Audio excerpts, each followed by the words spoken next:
샬롬, 주님의 이름으로 우리 성도님들을 축복합니다. 벌써 8월인데요. 무더위는 잘 이겨내고 계신지 모르겠습니다. 남은 여름도 주님과 함께 동행하며 잘 이겨내셨으면 좋겠습니다. 네, 오늘도 퀴즈로 시작하려고 합니다. 지난주 영상 보셨다면 쉽게 정답을 맞추실 수 있을 겁니다. 네, 문제 드리도록 하겠습니다. 로마 가톨릭에는 교황이라는 존재가 있는데요. 교황은 예수님의 어떤 제자의 법적 후계자라고 확신하고 그들은 이야기하고 있을까요? 네, 정답을 아시면 댓글로 달아주시기 바랍니다. 정답을 맞추시는 분께는 작은 선물을 드린다고 합니다. 네, 그럼 이제 오늘 주제로 들어가 보도록 하겠습니다. 오늘 주제는 로마의 해가 지고 비잔티움이 일어나다입니다. 지난주까지만 해도 모든 도시의 교회 중에 로마의 교회가 가장 힘과 권위를 가지고 있었다고 했는데 도대체 어떤 일이 벌어진 것일까요? 함께 보도록 하겠습니다. 주 330년에 콘스탄티누스 황제는 로마 제국의 수도를 로마에서 비잔티움으로 옮기고 그곳에서 머물게 됩니다.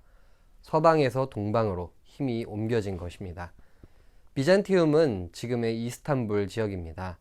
동양과 서양이 만나고 지중해와 연결되며 해협까지 끼고 있어서 상업과 문화가 발달했습니다. 또한 여러 이민족들의 공격에 잘 대응할 수 있는 군사적 요충지이기도 했습니다. 지정학적으로만 본다면 로마보다 비잔티움이 훨씬 이득이 큰 지역이었습니다. 콘스탄티누스는 새로운 수도의 이름을 처음에는 신로마라고 불렀지만 시간이 지나며 비잔티움은 콘스탄티노플이라고 부르게 되었습니다.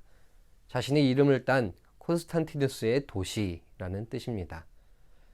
콘스탄티노플에는 멋진 건물들이 세워지고 또한 교회도 웅장하고 멋지게 지어졌습니다. 그 중에서도 지혜의 대성당이라고 불리는 성 소피아 성당이 으뜸을 차지합니다. 소피아는 지혜란 뜻인데 하나님의 지혜이신 예수님을 의미합니다. 이 성당은 콘스탄티누스 2세가 세웠습니다.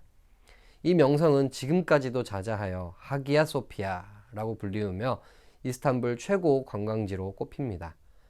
주후 1453년부터 1931년까지는 이슬람 사원으로 사용되기도 했으며 주후 1936년부터는 박물관으로 사용되고 있습니다. 콘스탄티누스는 도시의 성벽을 높고 두껍게 쌓았습니다. 이후에도 성벽이 더 쌓아지면서 1204년까지는 그 어떤 나라도 침입할 수 없을 정도로 철옹성이 되었습니다. 12세기에는 유럽 최고의 규모와 부자 도시가 되었습니다. 당시 전 세계 금융의 3분의 2가 이곳에 모였다고 합니다. 이슬람 오스만 투르크에게 빼앗기기 전 1453년까지는 기독교도 융성하게 되었고 비잔티움 제국이라고 불리우며 부흥했습니다. 그러면 그동안 본래 중심이었던 서로마 제국은 어떻게 변했을까요? 북쪽 게르만족들의 공격과 약탈로 인해 어려움을 겪었고 결국 476년 멸망하게 됩니다. 그리고 이 자리는 주인이 계속 바뀌는 역사가 진행됩니다. 하지만 서로마 제국은 멸망했어도 로마 교회는 망하지 않았다는 것이 놀랍습니다. 오히려 쳐들어왔었던 게르만 민족이 기독교를 받아들이면서 오히려 영향력이 더 커지게 됩니다. 교황의 권위는 여전히 살아있었고 게르만족이 땅은 차지했지만 교황의 권위에는 무릎을 꿇게 되었습니다. 땅의 주인은 바뀌어도 교황은 든든하게 서 있었고 교회는 국가를 능가하는 위치에서 군림하게 되었습니다. 하지만 동로마 제국은 달랐습니다. 콘스탄티노플 대주교는 동로마 제국 황제에게 머리를 숙였고 교회는 국가에 종속되었습니다. 대주교 임명권도 황제가 가져갔습니다. 주교가 아닌 황제가 하나님의 대리자 되기를 자청하게 되었습니다. 국가는 교회의 영적 영역에 간섭했고 교회는 국가의 시녀가 되고 말았습니다. 이렇게 동로마 교회는 따로 전통을 만들어갔는데 이것이 동방정교회입니다. 오늘 이야기를 보면서 세상에 영원한 것은 없구나라는 것을 볼 수 있습니다.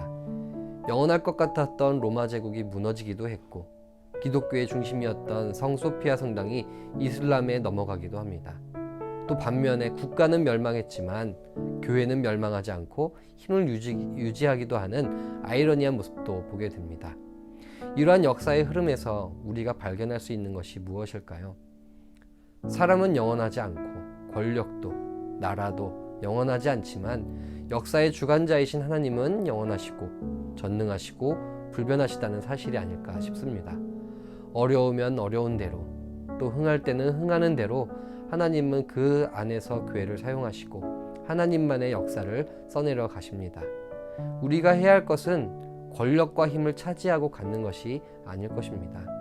겉보기에는 더 높고 멋진 교회를 갖는 것이 좋을 것 같지만 그것이 아니라 흘러가는 역사 속에서 하나님이 바라시는 것이 무엇일까 늘 고민하고 하나님의 뜻을 발견하는 일이 우리가 해야 할 일입니다.